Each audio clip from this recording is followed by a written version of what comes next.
안녕하세요. 오늘도 와주셔서 감사드리고요. 바로 사연 읽어보겠습니다. 안녕하세요. 저는 50대 중반 여자입니다.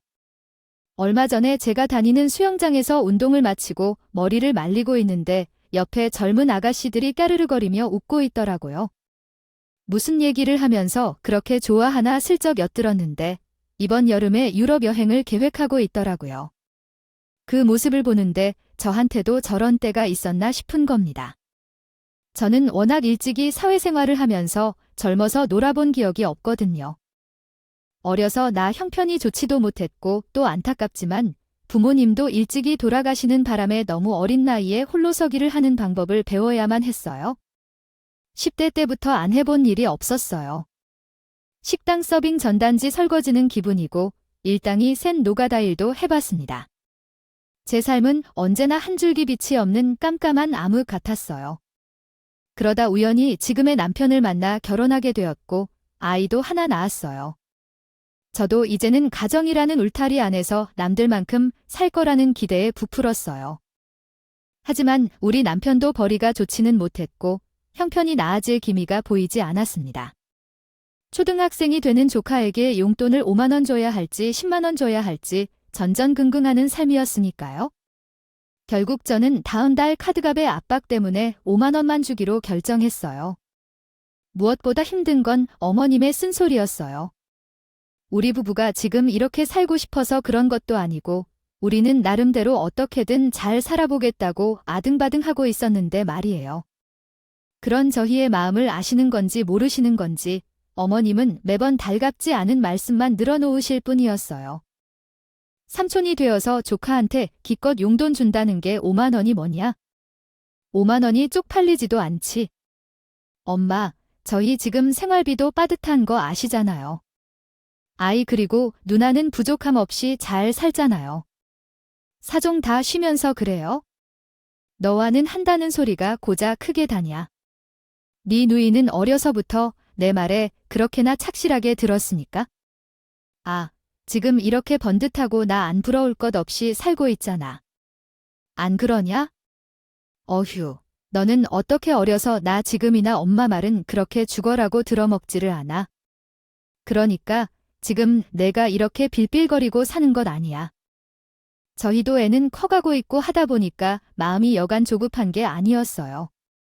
이제 갈수록 돈 들어갈 일은 퇴선인데 이걸요. 다 어떻게 해야 할지 걱정이 되고 있었습니다. 남편과 함께 날이 갈수록 마음은 마음대로, 몸은 몸대로 고생을 하고 있으니 하루가 다르게 말라가고 있었어요.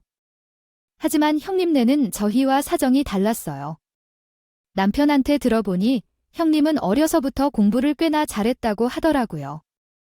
대학도 지방의 국립대학교를 졸업했으니 말 다 했죠. 뭐 공부머리가 좋아서 그런지 그 어렵다는 변리사 시험도 한 번에 떡하니 합격을 했고 직업과 학벌이라는 좋은 간판으로 돈 많은 집에 시집을 가서 지금까지 돈 걱정이라는 해본 적도 없이 살고 있어요. 저는 간간히 재택으로 소일거리를 하고 있었는데 저희 부부 두 사람의 머리를 다 합쳐도 형님 외벌이를 따라갈 수 없었죠. 형님은 그래서인지 항상 어깨가 하늘로 치솟고 있었고 은근히 꼴에서 나온 부분들이 있었습니다. 엄마, 경석이라고 뭐 이렇게 살고 싶어서 그러겠어? 너무 그러지 마요. 왜 이렇게?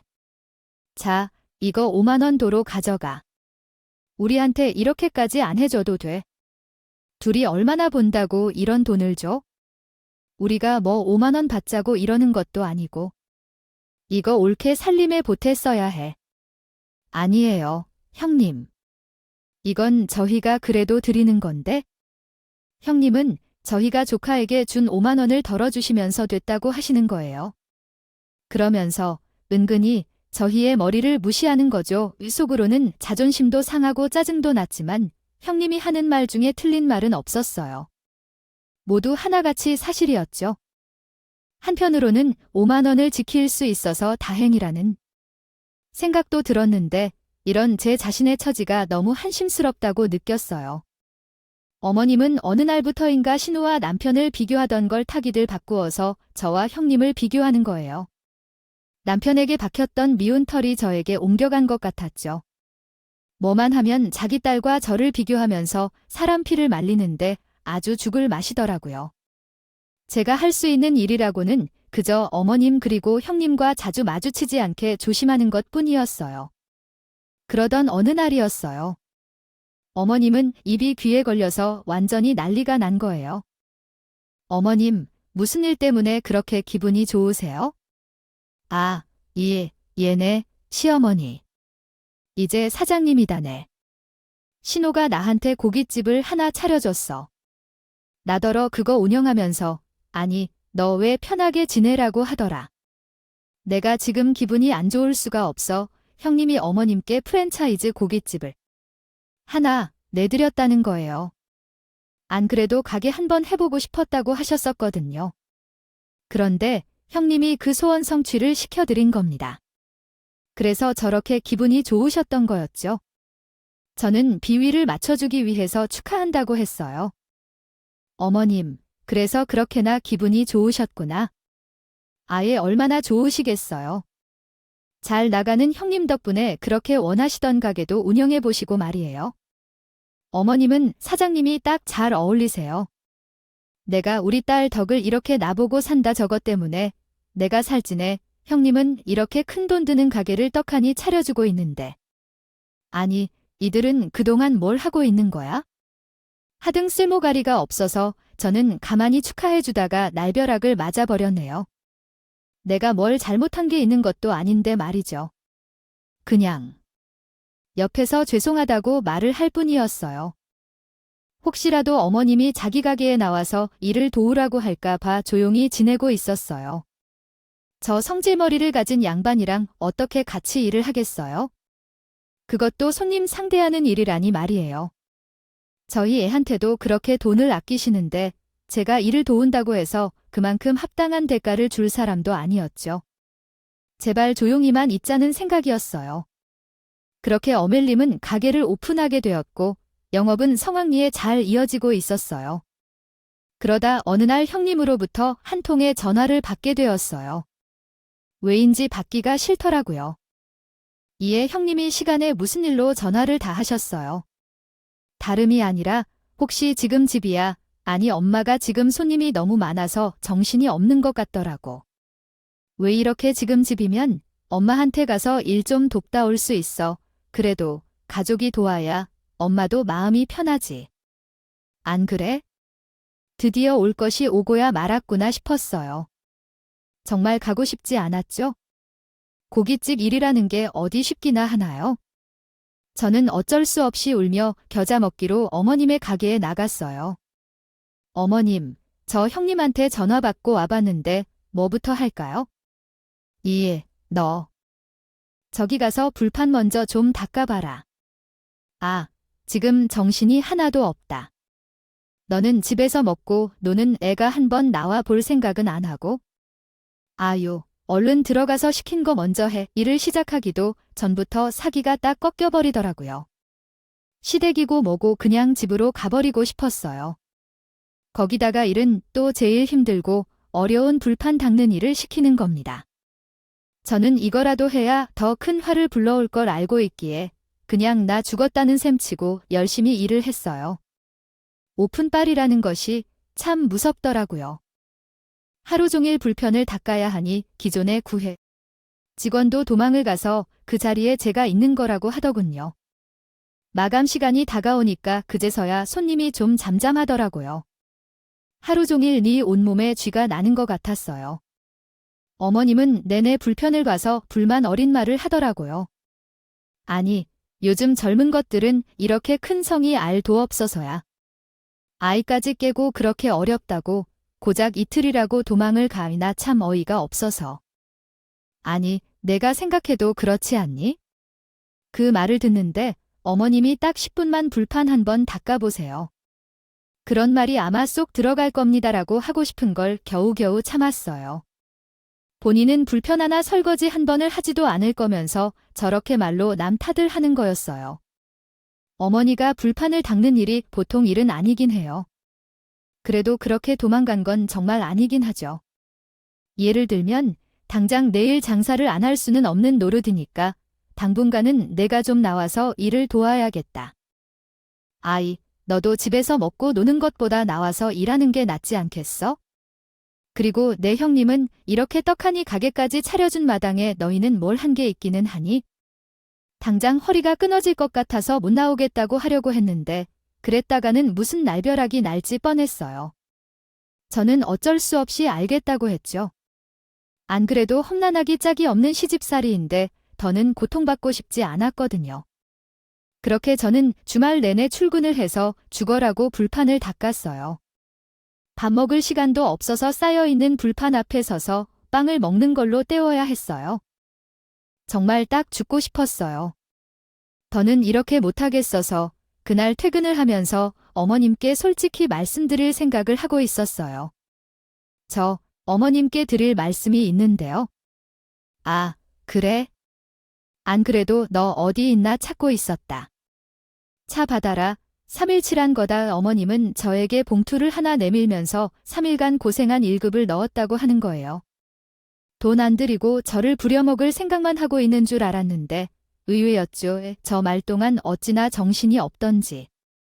아니, 불판 닦는 알바는 원래 시급이 좀 세. 거기에 조금 더 얹어서 넣었다. 아이, 왜 나는? 뭐, 돈도 안 주고 며느리라고 부려먹기만 할 줄 알았나 봐. 아니요. 어머님, 감사해요. 가게 문을 나가려고 하는데 뒤에서 어머님이 그러시더라고요. 그래, 내일 하루는 푹 쉬고. 아, 화요일 날도 나오는 걸로 알고 있으마. 불판 닦는 건 이제 안 해도 돼. 나와서 서빙이나 좀 해라. 내가 서빙은 또 기가 막히잖아. 아, 알겠지. 집에 돌아가는 길 봉투를 열어봤는데 1급을 꽤나 높게 쳐서 줬더라고요. 하루 종일 뺑뺑이 돌듯 손님들이 쏟아졌는데 바쁜 만큼 많이 쳐진 것 같았죠. 사람 마음이 참 간사한 게 손에 쥐어진 돈을 보니 화요일에 나오라는 말이 달갑게 느껴지는 것 같았어요. 미스 때 이후로는 오랜만에 몸 쓰는 일을 했더니 온몸이 천근만근이었어요. 정말 어디 두드려 맞은 것 같았죠. 하지만 돈 벌 생각을 하니 은근 기분이 좋더라고요. 그렇게 화요일부터는 본격적으로 서빙하는 방법을 배우면서 진짜 직원으로 일을 하게 되었어요. 진짜 설마 돈에 따박따박 잘 챙겨주려나 하는 약간의 의구심이 들기도 했어요. 그런데 어머님은 생각보다 저에게 시급을 잘 쳐서 주는 거예요. 그러다 보니 은근 월급날만 기다리면서 지내게 되더라고요. 근데 제 월급날을 더 기다리는 사람이 있었어요. 그건 바로 남편이었죠. 그래도 혼자 벌다가 둘이 보니까 아니, 나도 진짜 숨통이 트이는 것 같아. 여보, 우리 이러다 진짜 부자 되는 거 아니야? 당신은 그래도 앉아서 하는 일이긴 하지. 나는 하루 종일 서 있고 불판 닦는 알바가 빵꾸라도 내면 또 내내 쭈그려 앉아서 불판 닦아서 번 돈이야. 이 돈 쉽게 생각하면 안 돼. 남편이 좋아하는 마음을 이해하지 못하는 건 아니었지만 저희 부부가 좀 더 허리띠를 졸라맬 필요가 있긴 했어요. 돈을 벌어서 좋긴 하지만 식자는 식자인 게 시어머님이랑 일을 하는 것이 절대 편할 수는 없었어요. 워낙 성격이 불같고 본인 돈은 이런 한 장 손해보기를 싫어하는 야박한 사람이라 직원들이 나만 하지를 않았거든요. 한 번은 가게에서 다음 날이면 유통기한이 끝나버려서 판매할 수 없는 막걸리가 몇 개 책으로 남아 있었어요. 그동안 고생한 직원들한테 하나씩 나눠주면서 좋은 말을 해줄 수도 있는 거잖아요. 대여섯 병이나 되는 걸 혼자 다 먹을 수도 없는 노릇이니까요. 그런데 곧 죽어도 자기 돈으로 직원들을 배부는 꼴을 보지 못하는 심보고약한 양반이었죠. 어머님, 어차피 내일이면 판매도 못하는데 직원들 하나씩 가져가는 게 낫지 않겠어요. 버려봤자 좋을 것도 없고요. 이에 너는 청신이 있는 거니 없는 거니 직원들한테 이런 식으로 한 번씩 챙겨주면 나중엔 일부러 최고가 남아돌게 할 수도 있을 거라는 생각은 못해. 그리고 이것도 다 내 주머니에서 나가는 돈인데 이걸 그냥 좋다고 퍼줄 생각을 하고 있어? 한 푼이라도 지킬 생각을 해야지. 얘가 이렇게나 머리가 안 돌아가. 아, 이유, 저리 가라. 이런 식이니 어느 누가 사장으로 모시면서 같이 일을 하고 싶겠어요? 결국 그 막걸리들은 전부 하수구에 들어가고 말았어요. 가게에 남아있는 사람들이 신기할 지경이었죠. 한 몇 달 지났는데 초창기에 함께 시작을 했던 직원들은 그 누구도 남아있지 않았거든요. 되게 고깃집 서빙 경력이 많은 베테랑들이 직원으로 있었는데도 어머님의 등살에 2달에 버티지 못하더라고요. 그럼 그 직원들의 빈자리는 다 제가 체화했어요. 직원들이 새로 들어오면 들어오는 대로 교육을 시켜야 했고, 교육은 시켜도 바로 일을 잘할 수 있는 게 아니잖아요. 자잘한 실수들이 연발을 했고, 그런 것을 수습하는 것도 저의 몫이었어요. 제가 겨우겨우 새로 들어온 직원을 잘 가르치고 어르고 달래서 가게에 잘 붙어 있다가도 어머님이랑 며칠 일을 하면 다들 불이 나게 도망을 가버리곤 했어요.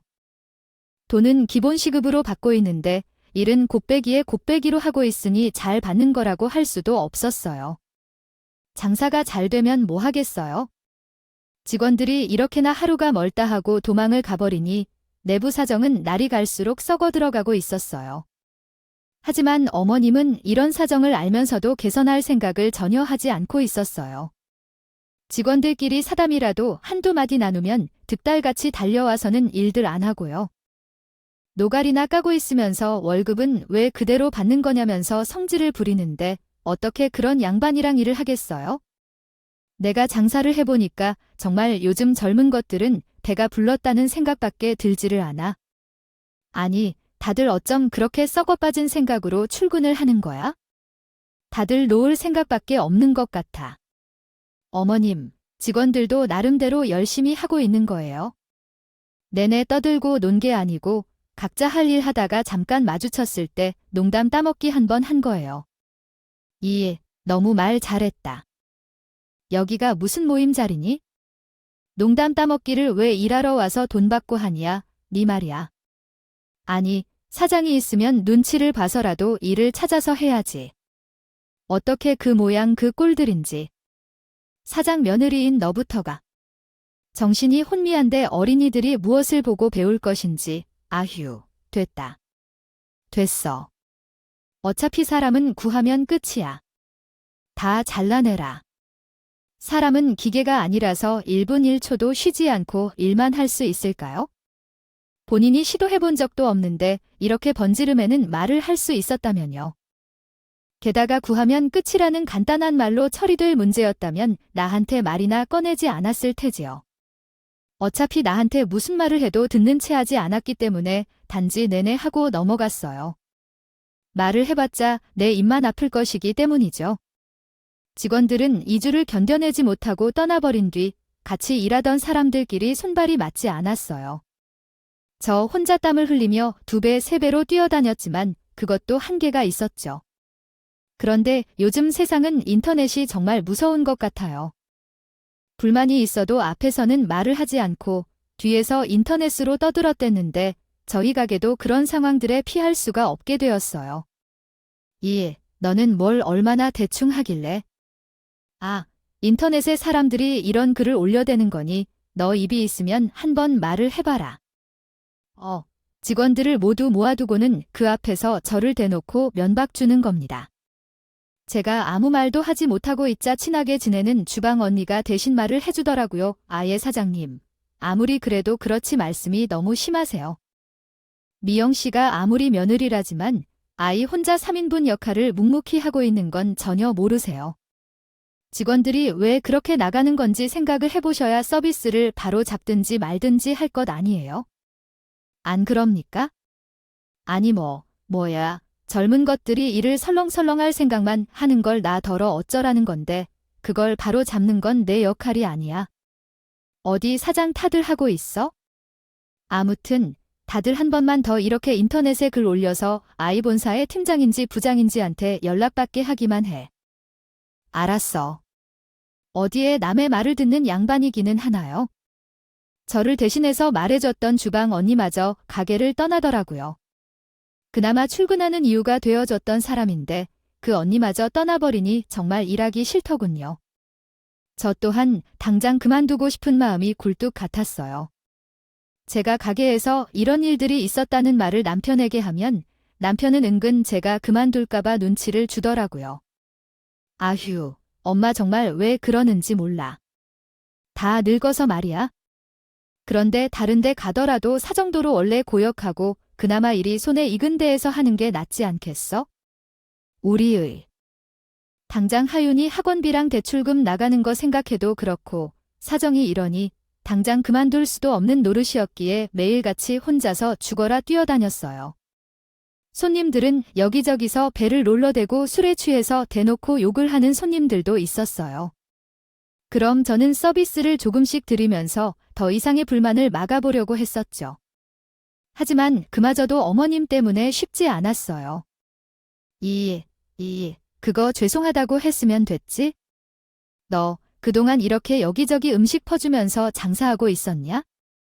이게 더 원가 상승 추범이야. 줄 것도 없어. 어머님 후식냉면이 조그만한 거 한 그릇짜리가 뭔가 얼마나 한다고요? 저 사람이 인터넷에 글 올리면 더 복잡해져요.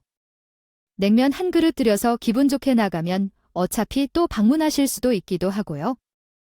너는 머리가 그렇게 돌려서 어디 내가 가게 맡기고 가겠어? 다 저게 뭐 하나라도 더 넣어 먹으려고 술을 쓰는 거야? 자기도 아끼려고 하는 짓인 걸 왜 몰라? 됐어. 주지 마오. 그리고 진짜 어이가 없는 건 결국 그 냉면은 쓰레기통으로 가버렸어요. 아니, 어차피 버려지게 될 것을 왜 그렇게 심포를 못되게 먹는 건지? 두통 이해할 수가 없었습니다. 저러고 또 불만사항이 접수라도 되면 제 탓으로 이어지고요. 이 굴레에서 저는 오도 가도 못하는 입장이 되어가고 있었어요. 일을 한 지 한 1년이 되어가던 무렵부터는 동네에 소문이 나서 손님들이 눈에 띄게 줄어들기 시작하더군요. 인근의 맘카페에 소문이 한번 안 좋게 나기 시작하더니 걷잡을 수 없어졌었죠. 내가 사장이라면 절대 가게가 이 지경이 되도록 만들지는 않았을 텐데 싶었어요. 그런데 진짜 환장하겠는 건 따로 있었습니다. 지난번에 아버님의 생신 때문에 가족들이 다 같이 모였던 적이 있었어요. 그런데 형님이 저한테 그러는 겁니다. 아니, 옳게 엄마한테 대충 들었는데 장사를 그렇게 해서 되겠어? 내가 엄마한테 가게 내줬을 때는 올케한테 일자리 마련해 주려는 생각도 있었던 건데 정말 실망이네. 저는 어이가 없고 황당해서 무슨 말씀인지 물었어요. 그랬더니 옆에서 듣고 있던 어머니 대신해서 말을 하는 겁니다. 나는 뭘 다 알면서 모르는 척을 해. 내가 그렇게 오만한 사람들한테 다 퍼주기만 하니까 동네에 거지 같은 것들만 줄줄이 오는 거 아니야. 조금만 화내면 뭐 얻어먹을 수 있는 줄 알고 안 그래 정말 환장을 하겠는 줄 알았잖아. 이 상황을 보던 남편도 말리더라고요. 엄마, 누나, 그만 좀 하세요. 이 사람 맨날 끙끙 앓으면서 잠들어요. 혼자서 2명 역할하는 나른 일을 적게 하는 거라면서요. 이 사람, 누구도 좀 생각해 주세요. 형씨가, 너, 엄마한테 어디 그런 말 버릇이야. 그럼 이 늙은 엄마가 대신 고생이라도 했으면 좋겠다는 거예요? 아닌 말로 올케가 공짜로 일해주는 것도 아니고 월급 받을 거 다 받고 하는 거잖아. 서빙이 뭐 어려운 것도 아니고 손님이 원하는 거 가져다 주기만 하면 그만인 단순 노동인데 뭐 대단하다고 그 엄마의 그 딸이라는 말은 아마 저 모녀를 두고 하는 말이 틀림없었어요. 어떻게? 내게 떡하니 가게를 잃어보겠다고 용을 쓰는데 제가 똥물을 뒤집어 쓰고 있는 거예요. 속이 답답했어요. 그렇게 된 거 그냥 1년만 채우고 퇴직금이나 받아 먹어야겠다는 생각뿐이었습니다. 그렇게 조금만 더 버티자는 생각으로 일을 하고 있었어요. 그날도 저녁 손님은 현저하게 줄어들어 있었어요. 그 덕분에 어머님은 오후 3시면 퇴근을 했고 저녁 장소는 그나마 숨통을 트이고 할 수 있었죠. 그런데 제가 주방에서 뭘 가지러 잠시 들어간 사이 어떤 남루한 행색의 할머님께서 껌을 팔러 온 겁니다. 딱 봐도 국어를 해서 근근하게 삶을 유지하는 분이었죠. 구불대로 굽은 허리와 행색이 말을 해주고 있었어요. 저는 할머님께 잘 말씀드려서 돌려보냈어요. 어머님이 봤으면 면전에다가 굵은 소금을 팍팍 뿌렸을 거예요. 혹시라도 어머님이랑 마주쳤다가는 못 볼 꼴을 볼 수 있으니 절대 오시지 마시라고 좋게 말을 했어요. 그런데도 할머님은 종종 저희 가게에 와서 껌을 팔아달라고 하시더라고요. 그런데 손님들도 참 착한 게 몇몇 분들이 그 껌을 사주시는 겁니다. 어렵게 사시는 분을 외치기 뭐해서 몇 번 그냥 뒀어요. 그리고 또 할머니를 보니 돌아가신 저희 엄마 생각이 나서 괜스레 마음이 쓰이기도 했습니다. 저희 엄마도 진짜 어렵던 시절에는 사람들한테 구걸하고 다니시기도 했었거든요. 그리고 할머니는 항상 마감하기 1시간이나 1시간 반 정도 전에 오셔서 영업에 피해를 주지 않으셨어요. 제가 가만히 있다 보니 어느 순간부터는 매일같이 조이 가게를 드나드는 거예요. 하루는 껌을 팔고 돌아가시는 할머님을 보고 이렇게 말했어요. 저 어르신, 혹시 되게 드실 것 좀 있으세요? 괜찮으시면 제가 반찬 좀 싸드려도 될까요? 정말요? 아니, 제가 민폐인 것 같아서. 아니에요. 어차피 내일이면 폐기해야 하는 것들이에요. 누구라도 맛있게 드시면 좋죠. 저는 할머님께 씻기 편한 두부부침이나 계란 장조림 같은 반찬을 조금씩 챙겨드렸어요. 그러더니 다음 날은 할머니가 같은 시간에 오셔서 저에게 껌을 한 통 주시면서 그러시는 겁니다. 어제 얼마 만에 집밥다운 식사를 했는지 몰라요. 진짜 고맙습니다. 아이 별 말씀을요. 혹시 불고기 남은 거 좀 가져가실래요? 이게 양념을 제가 한 건데 오늘따라 더 맛이 좋더라고요. 아예 부담 갖지 마세요. 이것도 오늘 지나면 폐기해야 해요. 아휴, 좀 그러게 마음씨가 고와요. 내가 요즘 아가씨 같은 사람을 본 적이 없어요. 저 듣기 좋으라고 아가씨라고까지 해주시면서 말씀하시더라고요.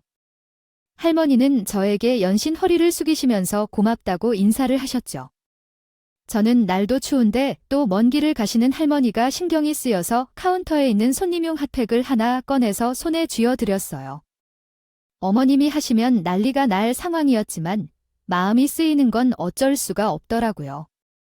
할머니는 제 손을 한번 꾹 잡아주시고 떠나셨어요. 그러는 동안 저는 할머니와 유대를 쌓게 되었어요.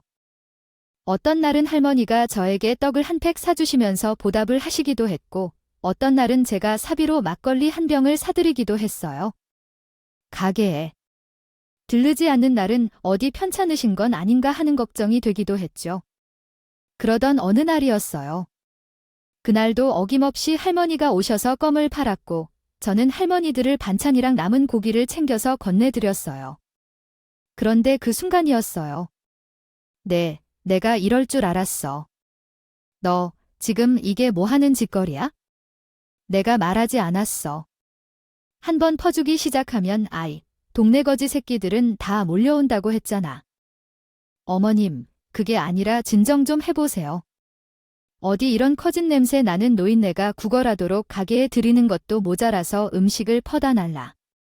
내가 진짜 미친 거지 믿고 가게를 맡겼더니 지경이 되도록. 저는 너무 당황스럽고 어이가 없었어요.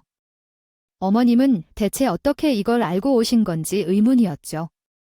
그런데 그 의문은 곧 풀렸어요. 어머님의 옆에 계시는 분이 말을 하는 것입니다. 아니, 내가 뭐라고 했어? 너흰 나한테 음식을 그냥 막 주더라니까. 아니, 지난번에 막걸리도 그냥 하나 꺼내서 주더라고. 아니, 내가 다 봤어. 어머님의 옆에 계셨던 분은 가게에 늦은 시간까지 자주 계시는 단골 손님이었어요. 그런데 그분은 알고 보니 어머님의 친구더라고요. 막걸리는 제 사비로 사드린 건데 믿을 리가 없었어요. 덜미를 잡혀도 제대로 잡혔구나 싶었죠. 어머님은 화를 주체하지 못하시면서 말씀하셨어요. 막걸리까지 내가 친구한테 얘기 전에 듣고 얼마나 성질이 뻗치던지. 내가 치졸하게 그런 짓까지 안 하려고 했는데. 너 그동안 몇 번이나 저 거지 새끼한테 퍼줬는지. 내가 CCTV를 다 돌려보면서 확인했어. 너흰 아주 절대 그냥 넘어가지 않을 거야. 알았어. 일이 점점 커져가고 있었어요. 심지어 그 자리에 형님까지 가세를 해서 키우고 있었죠. 저는 너무 억울하고 당황스러워서 그런 게 아니라고 한사코 해명을 하고 있었어요. 그런데 그때였어요. 어머님은 자기 분을 이기지 못하고 옆에서 구부정하게 서서 눈치를 보고 있는 어르신을 휙하고 밀쳐버리는 겁니다. 이거 아이고, 내 허리야. 딱 봐도 깡마르고 힘이라고는 전혀 없어 보이는 분을 덩치가 3만 원 어머님이 밀쳐버리니 어떻게 밀려나지 않겠냐고요. 저는 놀라서 할머니를 부축했어요. 어르신, 괜찮으세요. 그런데 어머님은 그래도 분이 풀리지 않는 건지 할머니에게 막말을 퍼붓는 겁니다. 돈이 없으면 동사무소 같은 데서 국어를 해볼 그 맛있는 것이지. 어디 남의 영업장에 와서 이따위로 영업방이라는 건데. 당신 인생 늘 그만큼의 옥살이 좀 해보고 싶어. 아니다. 옥살이 하는 게 택 같은 거지한테는 더 편할지도 모르겠네. 그렇게 막말을 한 것도 모자라서 할머니께 침을 태우고 뱉어 버리더라고요. 정말 인간이 맞나 하는 생각이 들었죠. 옆에서 부추기는 신우가 더 얄미웠어요. 말리지는 못할 망정 자기 엄마한테 더 하라고 하는 겁니다. 둘 다 쌍으로 미쳤구나 싶었어요. 어머님은 저에게 이런 말까지 서슴지 않았어요. 너는 내 엄마도 구걸에 써서 마음이 쓰였나 보지? 하긴 구글에서 키운 딸인데 뭘 알겠어. 저는 그 말에 정말 참을 수 없는 분노가 밀렸어요. 돌아가신 어머니까지 언급을 하면서 모독적인 말을 할 거는 없잖아요. 그런데 그때 정말 상상하지도 못할 충격적인 일이 벌어지고야 말았어요. 내팽개쳐진 할머니가 벌떡 일어나서 굽어져 있던 허리를 꼿꼿하게 펼칠 시모. 그 인간의 양 어깨를 팍하고 밀치고 의기양양한 목소리로 말을 하는 겁니다. 당장 가겠대. 당신 같은 인간한테 내 가게 내줄 생각 없어. 그러면서 할머니는 금박으로 된 명함을 내미는 거예요. 그 명함을 보고 저는 경악을 안 할 수가 없었어요. 명함을 보니 할머니는 우리가 장사하는 프랜차이즈의 대표인 겁니다. 아니, 이게 무슨. 당신이 이거 사기 아니야. 여기 대표는 남자인 걸로 내가 알고 있는데. 무슨 나요. 어디서 수를 써. 저도 본사 대표가 남자인 걸로 알고 있었거든요. 이게 무슨 상황인지 도통 알 수가 없었어요. 그때였어요. 가게 안으로 한 남자가 튀어 들어오는 겁니다. 어머니, 이게 무슨 일이에요? 얼굴은 또 왜 이러세요? 그 남자는 시모와 제가 알고 있던 본사 대표였어요. 대표는 할머니에게 어머니라고 하는 거예요. 그제서야 상황이 파악되고 있었죠. 아, 내가 다 늙어서 대표라고 안장 찾는 건 싫어서 우리 아들한테 일임하고 있는 중인데 뭐 불만 있어요? 알고 보니 이랬던 겁니다. 할머니는 프랜차이즈의 실질적인 대표였는데 연세가 연세인지라 큰 아들에게 대표 역할을 맡기시고 정작 대표인 본인은 암행어사처럼 지점 곳곳을 돌아다니면서 점검을 하고 있었던 거였어요. 평점이 좋지 못한 매장들만 골라서 다니며 껌을 파는 척 매장 곳곳을 둘러보고 다녔던 겁니다. 대표님의 경영 철학이 아랫사람들의 시키기 전에 사장이 내가 먼저 술선수범을 보이자 하는 것이었기 때문이었어요. 잘 차려입고 있어 보이는 모습으로 가게에 들어가면 벗던 누가 막대합니까? 이런 행색으로 들어오는 사람은 어떻게 돼야 하는지도 봐야 할 것 아니에요? 특히나 당신네 같은 사람들 잡으려고 어디 내 브랜드에 똥칠을 해도 유분수지. 아들, 여기 당장에 가게 빼라. 여기 먼저 정리하지 않으면 너도 잘릴 줄 알아. 대표님은 화가 날 대로 나서 아들에게까지 으름장을 놓으시는 겁니다. 시모아 형님은 그제야 대표님 앞에서 무릎을 꿇고 싹싹 긁기 시작하더라고요. 대표님 정말 죄송합니다. 제가 그런 줄도 모르고 실언을 했어요. 정말 죄송해요. 저희들은 당장 가게를 빼라고 하시면 어떡해요? 계약 기간이 아직 1년은 남았어요. 네, 저도 정말 죄송합니다. 면목이 없어요. 제가 그러지 말라고 해야 했는데 옳게 뭐해 당장 와서 싹싹 빌지 않고 그때 대표님은 화가 더 나서는 말을 하셨어요. 지금 누구더라 싹싹 빌라는 소리를 하는 겁니까? 여기 이분 때문에 지금 가게를 빼는 걸로 그냥 넘어가는 거예요. 내가 당신네들 우리 브랜드 명예훼손으로 싹 다 고소하려던 걸 참는 건데 아직은 누구한테 빌라는 소리를 해요? 예. 대표님이 저를 대신해서 그렇게 말씀해 주시니 속이 다 시원하고 천년목은 체증이 내려가는 것 같았어요. 진짜 기분이 째지더라고요. 그리고는 시모에게 말하더라고요. 여기면 누님한테 사과나 먼저 하세요. 이 매장 방문 후기를 보긴 하는 건가요? 다들 며느리 때문에 온다는 소리뿐이에요. 그나마 이렇게 유지를 하고 있는 거라고요? 아예 알긴 해요. 심어야, 형님은 저에게 무릎을 털썩 꿇고는 아주 싹싹 빌면서 말하더라고요. 아니야, 아가, 정말 미안하다. 내가 너한테 그러는 게 아닌데. 아니, 내가 너무 경솔했어. 진짜 이렇게 싹싹 튀막 그래요, 이렇게. 옳게, 우리 엄마 무릎 안 좋은 거 알잖아. 왜 이렇게도 이만 마음 풀어. 응, 저는 그런 두 사람에게 면전을 대고 말했어요. 제가 다른 건 그냥 넘어가겠는데 저희 엄마한테 모욕적인 말씀하신 거는 정말 그냥 못 넘어가요. 두 분 다 보고 싶지 않아요. 그렇게 그들의 사과를 받아주지 않았어요. 정말 화가 날 때가 있었거든요. 어떻게 우리 엄마를 모욕할 수 있는 건지 지금 생각해도 분이 풀리지 않네요. 저는 나중에 대표님께 가서 실적이 없었어요, 대표님. 그런데 원래도 그렇게 문제가 있는 매장에 오랫동안 방문하셔서 살피세요. 저희 가게에 진짜 많이 오셨잖아요. 원래 한두 번 가고 잘 안 가는데. 미영 씨가 나한테 하는 걸 보니까 아이 먼저 떠난 우리 딸 생각이 나더라고요. 우리 딸도 미영 씨처럼 어려운 사람 그냥 지나치지 못하는 애였거든요. 그 사이에 내가 미영 씨한테 정이부터 버렸던 모양이지 뭐. 제가 그동안 나만 할머니인 줄 알고 베풀었던 것들이 이렇게 돌려받게 되었더라고요. 결국 대표님의 특별 지시사항 때문에 심호 그 인간은 미리 계약이 되어 있던 건물과의 계약을 깨고 가게를 빼야 했어요. 그래서 큰 돈을 공중분해하게 되었죠. 심호는 배운 게 도둑질이라고 빚을 내서 다른 곳에 고깃집을 차렸는데 그 심보로 무슨 장사를 하겠어요? 당연히 연신파리만 날렸죠. 그리고 심호는 진짜 멍청하게도 프랜차이즈 고깃집을 운영하면서 가져온 레시피를 그대로 가져와서 자기 개인 사업장에서 만든 것인 양 장사를 한 겁니다. 본사에서 이걸 알고 그냥 넘어갈 리가 없었어요. 장사는 장사대로 안 되어서 막막하던 상황 가운데 레시피 도둑질을 한 걸 가지고 고소까지 당해버렸어요. 대표님은 유야무야 넘어가주는 분이 절대 아니었어요. 회사 법무팀에게 절대 합의 및 고소 취하는 없다고 못을 박아버렸죠. 결국 철창행을 면하기 위해서라도 빚을 내어가면서 합의를 해주고 말았어요. 그 고약한 심보는 결국 이렇게 모조리 부메랑을 맞아버리고 말았어요.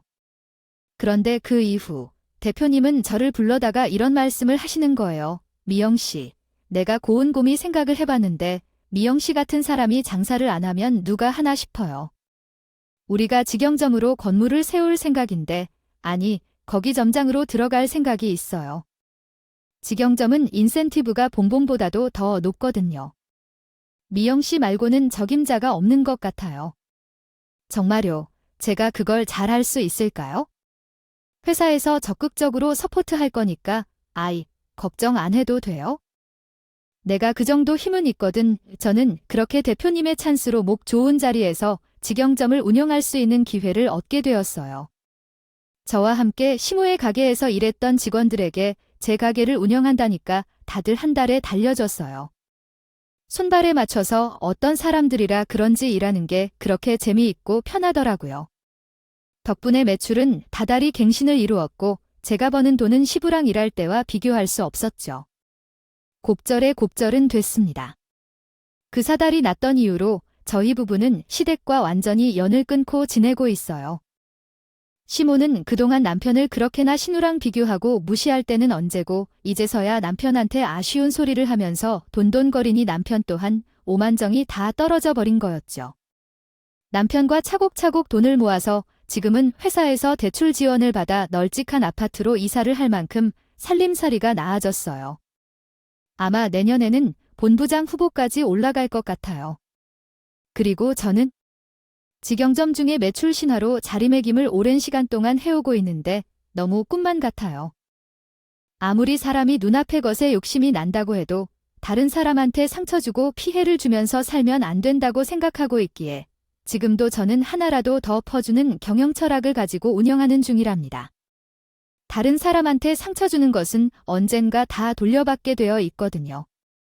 여러분들도 다들 고운 마음으로 어려운 사람들의 등지지 않는 삶을 사시길 바라고 늘 좋은 일들만 가득하시면 좋겠습니다.